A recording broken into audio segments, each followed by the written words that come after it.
Covid હોસ્પિટલમાં આગની ઘટનાઓને લઈ સુરતમાં ફાયર વિભાગ દ્વારા હોસ્પિટલમાં ફાયર સેફટીની સુવિધા ચકાસવાની સાથે લોકોમાં જાગૃતતા લાવવા માટે મોક ડ્રીલનું આયોજન કરાઈ રહ્યું છે, જે અંતર્ગત અડાજણ ખાતે આવેલ યુનાઇટેડ હોસ્પિટલમાં આગ અંગે મોક ડ્રીલ યોજાઈ હતી. જો કે લોકોમાં ખરેખર આગ લાગી હોવાનો ડર જોવા મળ્યો હતો.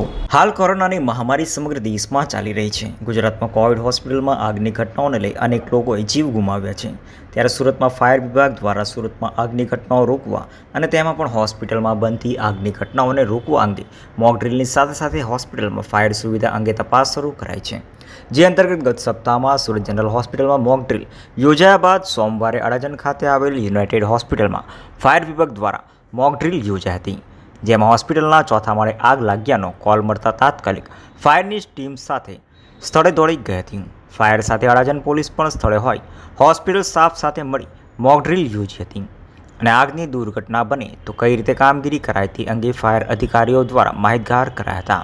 ઉનાળામાં આમ પણ આગની ઘટનાઓ બનતી હોય છે, ત્યારે હોસ્પિટલમાં અચાનક બનતી આગની ઘટનાઓ રોકવા અંગે સુરત ફાયર દ્વારા હાલ મોક ડ્રીલ થકી હોસ્પિટલ સ્ટાફને માહિતગાર કરાઈ રહ્યા છે. Azhar Qureshi, G24 news.